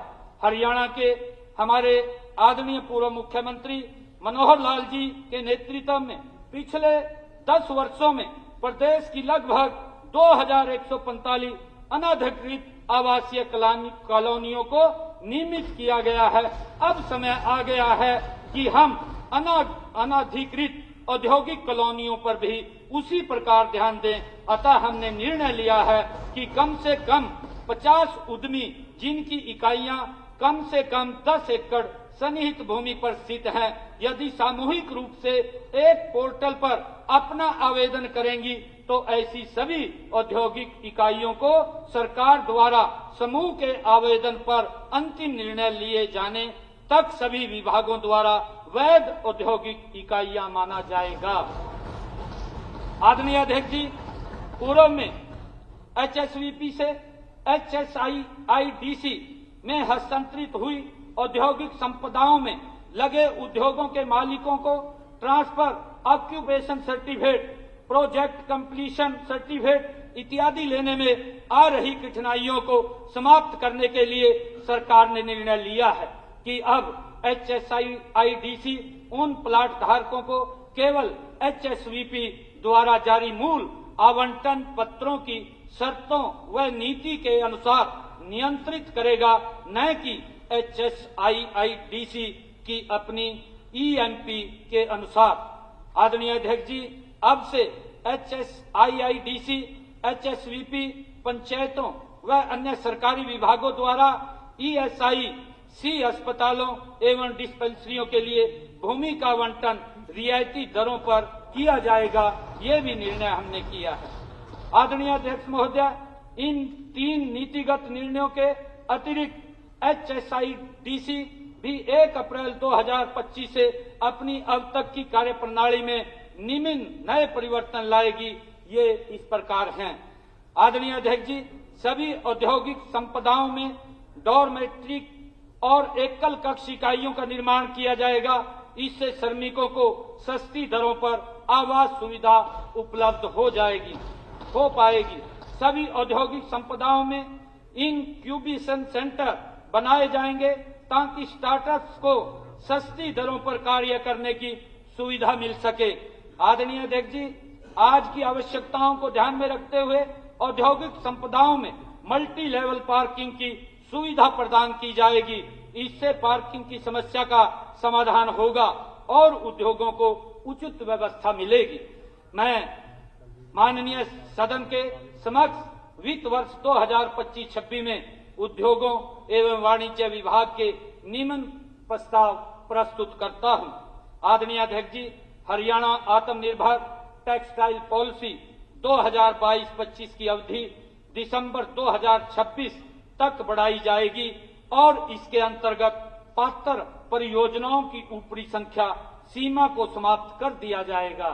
आदरणीय अध्यक्ष जी, HSIIDC द्वारा IMT खरखौदा की तर्ज पर हरियाणा में 10 नए औद्योगिक मॉडल टाउनशिप IMT विकसित करने के लिए ई भूमि पोर्टल पर वर्ष 2025-26 की शुरुआत में ही भूमि की मांग दर्ज कर दी जाएगी। साथ ही किसानों को लैंड पूलिंग पॉलिसी और लैंड पार्टनरशिप पॉलिसी के विकल्प भी दिए जाएंगे। आदरणीय अध्यक्ष जी, भारत सरकार के एक जिला एक उत्पाद कार्यक्रम के अनुरूप राज्य सरकार पद्मा नीति के तहत एक ब्लॉक एक उत्पाद कार्यक्रम लागू कर रही है। स्थानीय संसाधनों एवं मौजूदा सूक्ष्म उद्यम परिस्थिति की तंत्र को ध्यान में रखते हुए जींद, अंबाला और करनाल जिलों में 3 नए औद्योगिक क्लस्टरों को अब तक स्वीकृति दी जा चुकी है। आगामी वित्त वर्ष में अलग अलग जिलों में 10 नए औद्योगिक क्लस्टरों को फास्ट ट्रैक मोड पर स्वीकृति दी जाएगी। आदरणीय अध्यक्ष जी, स्वच्छ पर्यावरण को बढ़ावा देने, लघु एवं मध्यम उद्योगों को CAQM मानकों के अनुपालन में सहायता प्रदान करने के लिए अब एक नई योजना के अंतर्गत उद्योगों में लगे जनरेटर्स को स्वच्छ पर्यावरण अनुकूल ईंधन में बदलने एवं retrofit emission control device RECD उपकरणों को अपनाने के लिए वित्तीय सहायता देने का मेरा प्रस्ताव है। हरियाणा को जीरो वाटर वेस्टेज औद्योगिक क्षेत्र के रूप में विकसित करने के लिए ठोस प्रयास किए जाएंगे। इस दिशा में मैं एक पायलट प्रोजेक्ट के लिए IMT मैनेजर को चुना गया है। यहाँ जल संरक्षण एवं हरित पहल के तहत 55 MLD के CETP से संशोधित जल को रिसाइकलिंग कर पूरे औद्योगिक क्षेत्र में ग्रीन बेल्ट का विकास, सेंट्रलाइज्ड फायर सिस्टम तथा पर्यावरण संरक्षण के लिए प्रयोग किया जाएगा ताकि औद्योगिक कचरे और जल संसाधनों का सतत उपयोग हो सके। आदरणीय अध्यक्ष जी, खरखौदा में IMT का विस्तार किया जाएगा जिससे यहाँ औद्योगिक गतिविधियों को बढ़ावा मिलेगा। साथ ही इलेक्ट्रिक वाहनों और उनके पुर्जों के निर्माण के लिए EV पार्क स्थापित किया जाएगा जो इस क्षेत्र में हरित औद्योगिक विकास को प्रोत्साहित करेगा। आदरणीय अध्यक्ष जी, HSIIDC द्वारा अंबाला शहर में पहले चरण में कम से कम 800 एकड़ भूमि में IMT अंबाला की स्थापना की जाएगी। आदरणीय अध्यक्ष जी, HSIIDC द्वारा राई औद्योगिक संपदा IMT भावल और IMT मानेसर में पायलट प्रोजेक्ट के रूप में श्रमिकों के लिए 5-5 एकड़ भूमि डॉर्मिट्रीज और एकल कक्ष के निर्माण के लिए उपलब्ध कराया जाएगा। इन स्थलों पर ऐसी इकाइयों के निर्माण के लिए श्रम विभाग हरियाणा और हाउसिंग फॉर ऑल विभाग द्वारा HSIIDC को सहयोग राशि उपलब्ध कराई जाएगी। निर्मित इकाइयां HSIIDC के औद्योगिक संपदाओं में कार्यरत श्रमिकों को दैनिक, साप्ताहिक, मासिक, अर्धवार्षिक एवं वार्षिक किराए पर उपलब्ध कराई जाएगी। इन आवासीय इकाइयों का दैनिक संचालन व प्रबंधन स्थानीय औद्योगिक संगठनों द्वारा किया जाएगा। आदरणीय अध्यक्ष जी, प्रत्येक संपदा में 500 एकल कक्ष इकाइयों और 50 डॉर्मेट्रिक इकाइयों का प्रावधान किया जाएगा। हरियाणा सरकार भारत सरकार की मेक इन इंडिया नीति के तर्ज पर मेक इन हरियाणा कार्यक्रम का प्रारूप बनाएगी जिसके तहत राज्य को निर्माण, डिजाइन और नवाचार का वैश्विक केंद्र बनाने हेतु सरकार विभिन्न योजनाएं लागू करेगी। इस दिशा में सरकार द्वारा उद्योगपतियों को आकर्षित करने के लिए वित्तीय एवं गैर वित्तीय प्रोत्साहन प्रदान किए जाएंगे। आदरणीय अध्यक्ष जी, हमारी कई नीतियों जैसे औद्योगिक नीति 2020, टेक्सटाइल नीति 2022-25, लॉजिस्टिक, वेयर हाउसिंग और रिटेल नीति 2019, ITS नीति 2017, HSIDC की EMP नीति 2015, हरियाणा राज्य डेटा सेंटर नीति 2022, हरियाणा राज्य स्टार्टअप नीति 2022, फार्मास्यूटिकल नीति 2019, कृषि व्यवसाय और खाद्य प्रसंस्करण नीति 2018, ITESDM नीति 2017, MSME नीति 2019, आत्मनिर्भर वस्त्र नीति 2022, इलेक्ट्रिक वाहन नीति 2022, हरियाणा पंजीकृत वाहन स्क्रैप और रिसाइकलिंग सुविधा नीति 2024 व अन्य उद्योग एवं श्रम संबंधी नीतियों को कालांतर में हुए परिवर्तनों को ध्यान में रखते हुए बदलाव की भी आवश्यकता है। इसके नए प्रारूप वर्ष 2025-26 में तैयार कर लिए जाएंगे। आदरणीय अध्यक्ष जी, अब मैं श्रम विभाग के नियमन प्रस्ताव प्रस्तुत करता हूं। हरियाणा सरकार में न्यूनतम मजदूरी दरों को हर वर्ष महंगाई भत्ते के हिसाब से बढ़ाया जाता है। इस बढ़ोतरी के चलते अकुशल श्रमिकों की न्यूनतम मजदूरी दरें जो वर्ष 2015 में 7600 रुपये निर्धारित की गई थी, वह अब बढ़कर 11,001.76 रुपये हो गई हैं। आगामी वित्त वर्ष में सरकार न्यूनतम मजदूरी के मूल दरों का पुनर्निरीक्षण एवं संशोधन करेगी। आदरणीय अध्यक्ष जी, हरियाणा प्रदेश में औद्योगिक विवादों के त्वरित निपटान के लिए अभी 9 श्रम न्यायालय कार्यरत हैं, जिनमें जिला अंबाला, पानीपत, हिसार और रोहतक में 1, गुरुग्राम में 2 व फरीदाबाद में 3 श्रम न्यायालय हैं। विवाद निपटान की प्रक्रिया को अधिक सुलभ बनाने के लिए इस वित्त वर्ष में श्रम न्यायालयों की संख्या को बढ़ाकर 14 किया जाएगा। अध्यक्ष महोदय, बावल और बहादुरगढ़ में 100 बिस्तरों वाले ESI अस्पताल भवनों का निर्माण आगामी वित्तीय वर्ष 2025-26 में पूरा किया जाएगा। पंचकुला में ESI डिस्पेंसरी भवन का निर्माण भी आगामी वित्तीय वर्ष 2025-26 में पूरा किया जाएगा। आदरणीय अध्यक्ष जी, अस्पताल एवं डिस्पेंसरी बनाने हेतु HSIIDC द्वारा साहा, सोहना, खरखौदा, बहादुरगढ़, करनाल, फरूखनगर, चरखी दादरी, छछरौली, कोसली, घरौंडा, कैथल, कुरुक्षेत्र, पटौदी, गोहाना में ESIC नई दिल्ली को रियायती दरों पर भूमि दी जाएगी। गीग वर्कर्स को सशक्त बनाने और उनके सामाजिक सुरक्षा कवरेज को सुनिश्चित करने के उद्देश्य से मैं एक नई योजना शुरू करने की घोषणा करता हूं। इसके तहत राज्य में कार्यरत सभी गीग वर्कर्स के लिए एक विशेष पोर्टल बनाया जाएगा, जहां वे स्वयं को पंजीकृत कर सकेंगे। यह पोर्टल गीग वर्कर्स को विभिन्न सरकारी योजनाओं और अवसरों से जोड़ने का कार्य करेगा।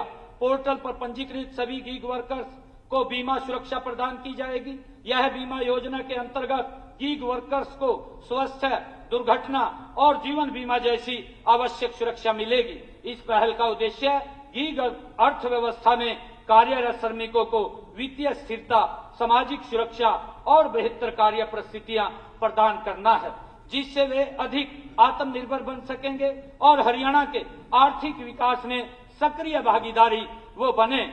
आदरणीय अध्यक्ष जी, 5 एकड़ तक के उद्योगों के कारखाना नक्शा व कारखाना लाइसेंस आवेदन पर निर्णय करने तथा 10 एकड़ तक के उद्योगों के कारखाना लाइसेंस का नवीनीकरण करने की शक्तियां जिला स्तर पर अतिरिक्त उपायुक्त को दी जाएंगी, ये भी निर्णय हमने किया है।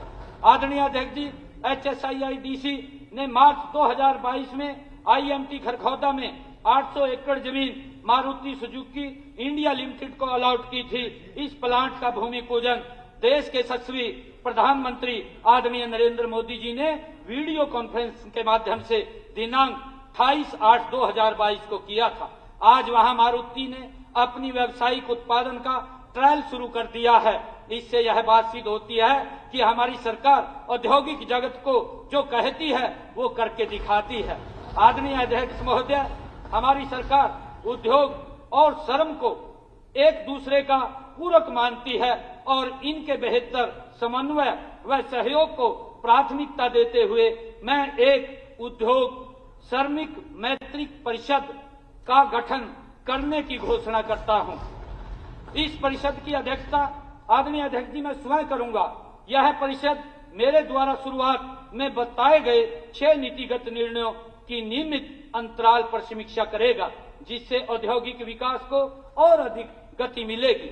आदरणीय अध्यक्ष महोदय, मैं सदन को यह भी आश्वस्त करना चाहता हूं कि जिन सुझावों पर हमने निर्णय नहीं लिए हैं उन पर भी हम पूरी निष्ठा और ईमानदारी से संभावित उपायों को तलाशेंगे व उपरोक्त सभी निर्णयों को न केवल सिद्धांत रूप से बल्कि व्यवहारिक रूप से भी क्रियान्वित करने के लिए कार्य करेंगे। माननीय अध्यक्ष महोदय, समय के अभाव के चलते इस माननीय सदन के समक्ष केवल कुछ चुनिंदा प्रस्तावों के बारे में ही बताया है।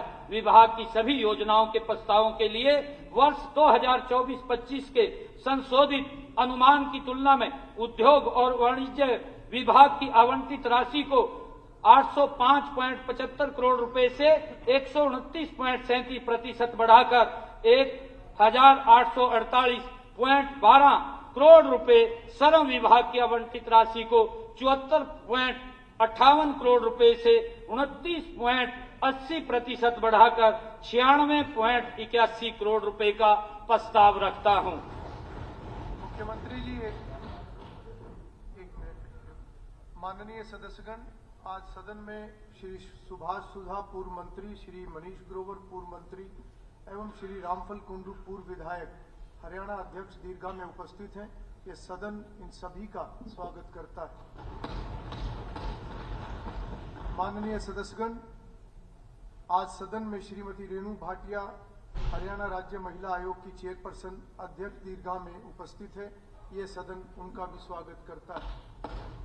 माननीय सदस्यगण, मैं सदन की जानकारी के लिए बताना चाहता हूं कि राजकीय मॉडल संस्कृति वरिष्ठ माध्यमिक विद्यालय रायपुर रानी जिला पंचकुला के विद्यार्थीगण तथा अध्यापकगण आज सदन की कार्रवाई देखने के लिए दर्शक दीर्घा में उपस्थित हैं। मैं अपनी तथा सारे सदन की तरफ से इनका स्वागत करता हूं।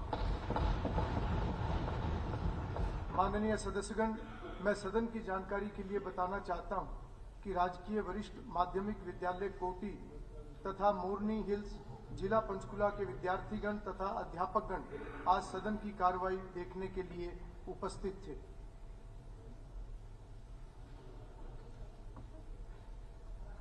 मैं सदन को सूचित करना चाहता हूं कि हरियाणा विधानसभा के प्रक्रिया तथा कार्य संचालन संबंधी नियमों के नियम 190 के अंतर्गत वर्ष 2025-2026 के बजट की अनुदान की मांगों पर विचार करने के लिए के उद्देश्य से 8 विभागीय संबंधित स्थायी समितियों का गठन कर दिया जाएगा। इनकी अधिसूचना भी साथ में ही जारी हो जाएगी।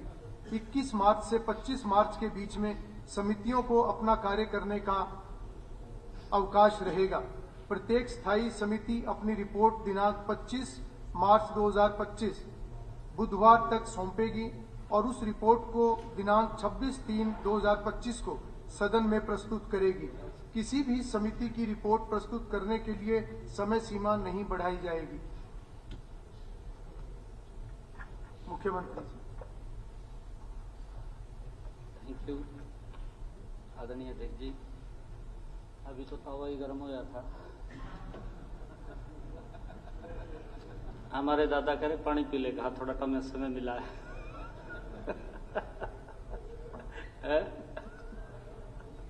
दादा हमारे करेगा पानी पी ले थोड़ा का।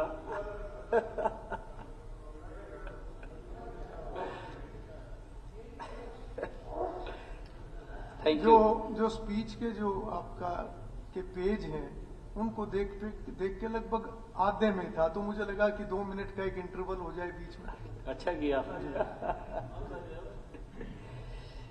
थैंक यू आदरणीय अध्यक्ष जी। खेल, युवा सशक्तिकरण एवं उद्यमिता। हरियाणा के खिलाड़ी लगातार अंतर्राष्ट्रीय और राष्ट्रीय प्रतिस्पर्धाओं में देश और प्रदेश का नाम रोशन करते आ रहे हैं। इनमें खिलाड़ियों की मेहनत के साथ साथ राज्य की खेल संस्कृति और सरकार की प्रभावी नीतियों का भी योगदान है। हरियाणा खेल अवसंरचना को और अधिक सशक्त बनाने, उभरते खिलाड़ियों को बेहतर संसाधन उपलब्ध कराने और राज्य को एक वैश्विक खेल शक्ति के रूप में स्थापित करने के संकल्प की सिद्धि हेतु वित्त वर्ष 2025-26 के लिए कुछ नए प्रस्तावों को मैं यहां बताना चाहूंगा। आदरणीय अध्यक्ष जी, राज्य के 5 विश्वविद्यालयों महर्षि दयानंद विश्वविद्यालय, चौधरी चरण सिंह विश्वविद्यालय, गुरु जम्बेश्वर विज्ञान एवं प्रौद्योगिकी विश्वविद्यालय, कुरुक्षेत्र विश्वविद्यालय तथा इंदिरा गांधी विश्वविद्यालय रेवाड़ी में नए खेल उत्कृष्टता केंद्र खोले जाएंगे। वर्ष 2036 में होने वाले ओलंपिक खेलों में हरियाणा के खिलाड़ियों के कम से कम 36 मेडल लाने के लक्ष्य से मिशन ओलंपिक 2036 विजयी भव योजना का आरंभ किया जाएगा, जिसके लिए 20 करोड़ रुपए का प्रावधान किया जाएगा। आदरणीय अध्यक्ष जी, खिलाड़ियों को किसी भी आपातकालीन स्थिति में आर्थिक कठिनाई का सामना न करना पड़े और वे बिना किसी अनिश्चितता के भय से मुक्त होकर पूर्णतः अपना ध्यान अपने खेल पर केंद्रित कर सकें। इस उद्देश्य से मैं वित्त वर्ष 2025-26 में खिलाड़ी बीमा योजना लाने का प्रस्ताव रखता हूं। इसके तहत राष्ट्रीय स्तर पर पदक विजेता व अंतर्राष्ट्रीय स्तर पर प्रतिस्पर्धाओं में भाग लेने वाले खिलाड़ियों को 20 लाख रुपए तक का मेडिकल कवरेज दिया जाएगा, जिसका प्रीमियम सरकार के द्वारा भरा जाएगा। आदरणीय अध्यक्ष जी, अखाड़ों को बेहतर बनाने, प्रतिस्पर्धा बढ़ाने और उच्च गुणवत्ता बनाए रखने के लिए प्रेरित और प्रोत्साहित करने के लिए राज्य सरकार पर प्रति वर्ष 3 सर्वश्रेष्ठ अखाड़ों को 50 लाख, 30 लाख और 20 लाख रुपए का इनाम भी दिया जाएगा। इसके लिए अतिरिक्त जिला स्तर पर 3 सर्वश्रेष्ठ अखाड़ों को 15 लाख, 10 लाख और 5 लाख रुपए का इनाम दिया जाएगा। आदरणीय अध्यक्ष जी, राज्य के खेल परिसरों के बेहतर परिचालन व रख रखाव के लिए पायलट आधार पर 2 खेल परिसरों को पीपी मोड पर चलाने के लिए दिया जाएगा। अगर इन प्रयोग के नतीजे अच्छे आते हैं तो कुछ अन्य परिसरों को भी इसी नीति के चलाने हेतु चिन्हित किया जाएगा।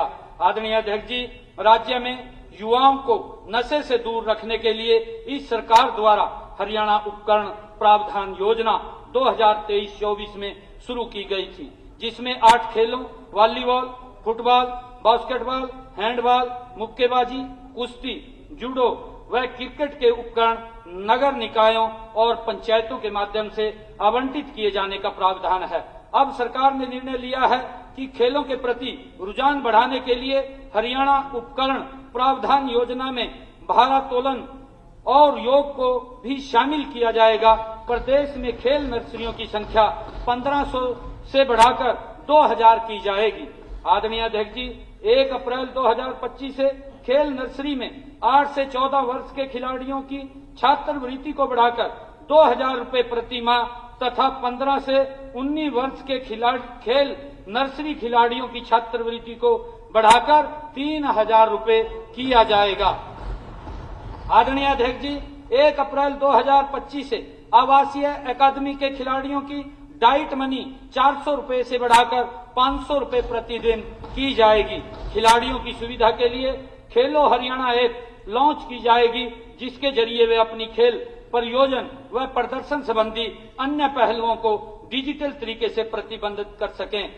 इसका सारा खर्चा सरकार वहन करेगी और खिलाड़ियों को इसकी सुविधा मुफ्त उपलब्ध कराई जाएगी। आदरणीय अध्यक्ष जी, राज्य के हर इलाके में खेल सुविधा उपलब्ध कराने के उद्देश्य से राज्य के सभी सरकारी खेल स्टेडियमों की GIS मैपिंग कराई जाएगी व ऐसे 10 गांवों, कस्बों जिनमें 10 किलोमीटर तक कोई सरकारी खेल स्टेडियम उपलब्ध नहीं है, वहां नए स्टेडियम उपलब्ध कराने का कार्य शुरू किया जाएगा।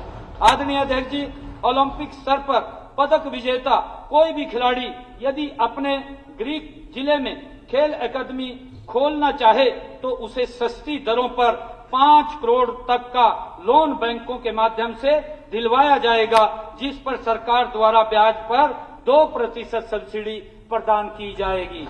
आदरणीय अध्यक्ष जी, युवा किसी भी राष्ट्र की सबसे बड़ी शक्ति होते हैं, क्योंकि वे न केवल वर्तमान का निर्माण करते हैं बल्कि भविष्य की नींव भी रखते हैं। हरियाणा सरकार युवाओं के सर्वांगीण विकास के लिए प्रतिबद्ध है। युवा सशक्तिकरण केवल एक नीति नहीं बल्कि एक संकल्प है, जिसके तहत उन्हें बेहतर अवसर, संसाधन और मार्गदर्शन प्रदान किया जा रहा है, ताकि वे आत्मनिर्भर युवाओं के भविष्य को ध्यान में रखते हुए वर्ष 2025-26 के बजट के कुछ नए प्रस्ताव इस प्रकार हैं। आदरणीय अध्यक्ष जी, राज्य व जिला स्तर पर अत्याधुनिक अवसंरचना वाले कौशल केंद्र बनाए जाएंगे, जिनमें अंतर्राष्ट्रीय स्तर के मान्यता प्राप्त प्रमाणन कार्यक्रम की कौशल संबंधित प्रशिक्षण, छात्रावास और विदेशी भाषा सीखने की सुविधा दी जाएगी।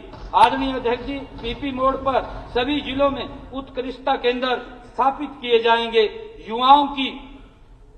युवाओं की कौशल क्षमताओं को मान्यता देने के लिए प्रत्येक वर्ष जिला और राज्य स्तर पर ओपन कौशल प्रतियोगिताओं का आयोजन किया जाएगा। आदरणीय अध्यक्ष जी, राजकीय ITI संस्थानों में मशीनरी एवं उपकरणों को उन्नत करने के लिए गत वर्ष 39 करोड़ रुपए बजट प्रावधान की तुलना में इस वर्ष प्रावधान बढ़ाकर 90 करोड़ रुपए किया जाएगा।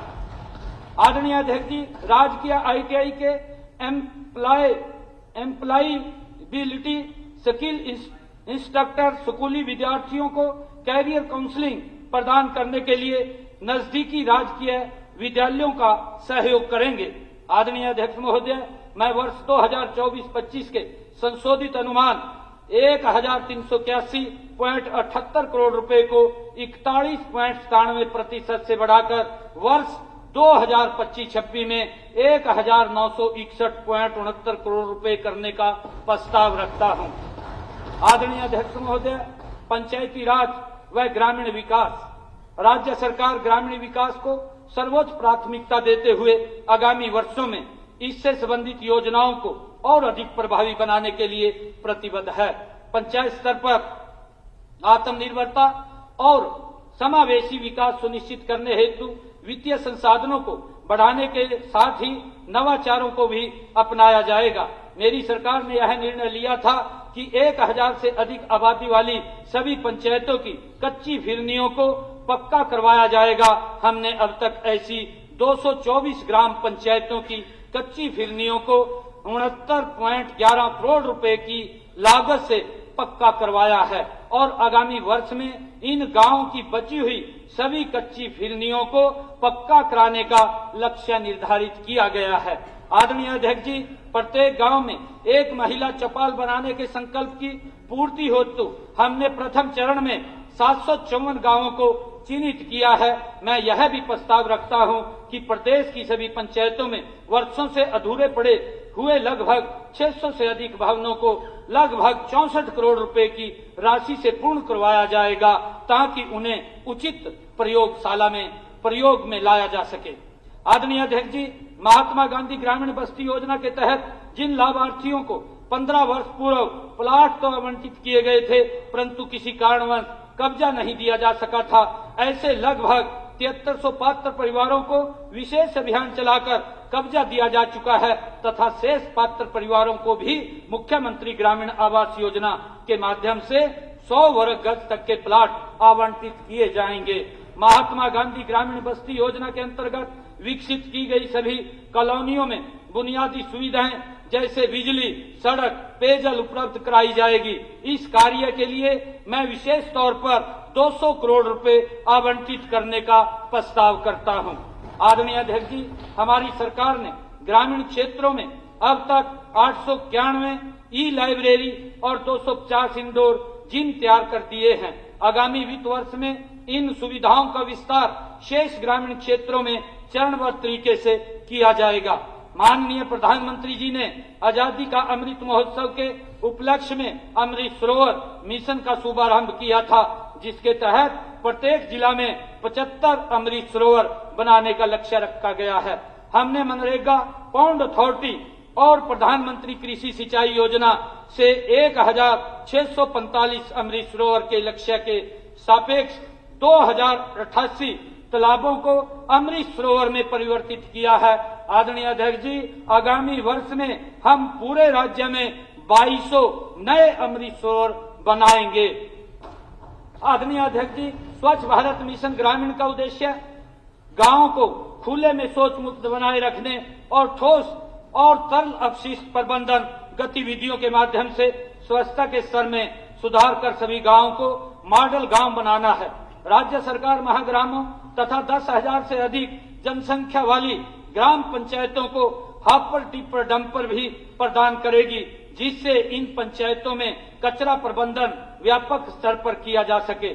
साथ ही हमारी सरकार ने ग्रामीण क्षेत्रों में शहरों की तर्ज पर घर घर से कचरा इकट्ठा करने के लिए स्वयं सहायता समूहों को यह कार्य देने की योजना बनाई है और इन्हें इस कार्य के लिए मैं गांव की जनसंख्या के अनुपात में मासिक मेहनताना दिए जाने का भी प्रस्ताव करता हूं। आदरणीय अध्यक्ष महोदय, हमारी प्रशासनिक व्यवस्था में एक व्यापक सुधार की आवश्यकता को मैंने अनुभव किया है। मेरा प्रस्ताव है कि राज्य सरकार के किसी भी विभाग द्वारा जब भी HCW पोर्टल पर कोई निविदा लगाई जाएगी तो संबंधित ग्राम पंचायत को सूचना दी जाएगी।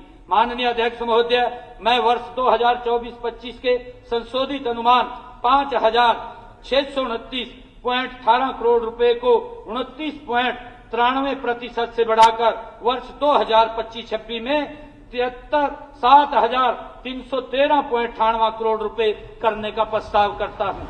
आदरणीय अध्यक्ष महोदय, शहरी स्थानीय निकाय ने कर एवं शुल्क के निर्धारण की स्वतंत्रता दी जाएगी। संपत्ति कर, विकास कर एवं शुल्क, कचरा शुल्क, विज्ञापन शुल्क, पानी व सीवर शुल्क जैसे करों और शुल्कों का निर्धारण वे हरियाणा सरकार द्वारा निर्धारित न्यूनतम एवं अधिकतम दर के बीच कहीं भी कर सकेंगे।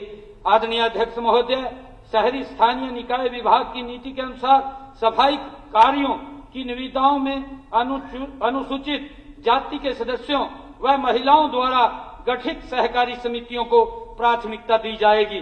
50% निविदाएं सफाई मित्रों और उनके समूहों को आवंटित करने की नीति आगामी वित्त वर्ष 2025-26 में अधिसूचित की जाएगी। आदरणीय अध्यक्ष महोदय, सभी शहरों में जल निकासी अवसंरचना को बढ़ाने के लिए 100 करोड़ रुपए का शहरी जल निकासी कोष स्थापित करने का मैं प्रस्ताव करता हूं। यह समर्पित कोष स्थायी बाढ़ प्रबंधन करने तथा शहरों और शहरियों को भविष्य की आपदाओं से सुरक्षित रखने के प्रकल्प शुरू करेगा। आदरणीय अध्यक्ष जी, सभी बड़े शहरों के जो पुराने इलाकों अव्यवस्थित तौर से बसे हुए हैं उन्हें पुनः विकसित किया जाएगा।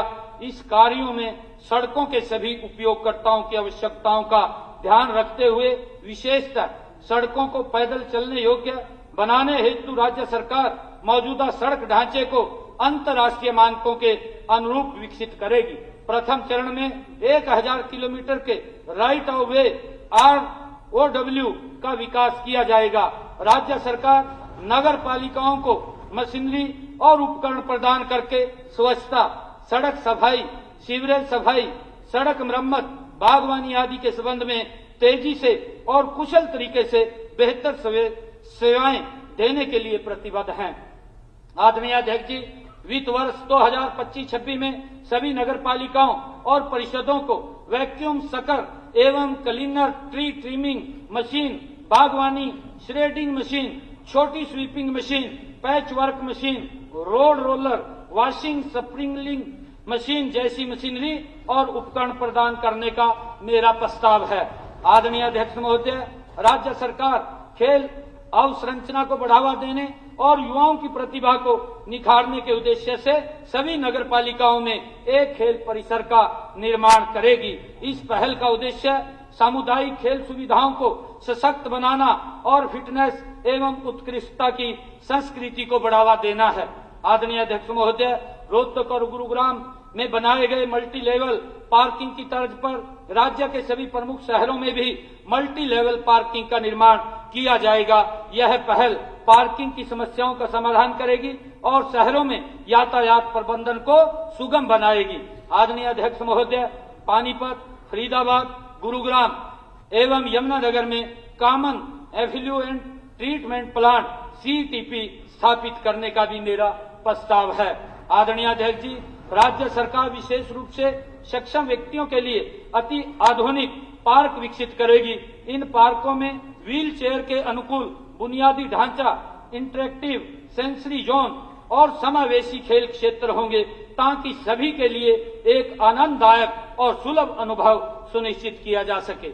आदरणीय अध्यक्ष महोदय, पिछले 10 वर्षों में 75 पुराने कचरा स्थलों से 101 लाख मीट्रिक टन कचरे में से लगभग 69 लाख मीट्रिक टन पुराने कचरे का वैज्ञानिक तरीके से निपटान करके 109 एकड़ भूमि का पुनः प्राप्त किया गया है, जिसका उपयोग हरित क्षेत्र, पार्क और सामुदायिक बुनियादी ढांचे के निर्माण के लिए किया जा रहा है। वित्त वर्ष 2025-26 में सभी पुराने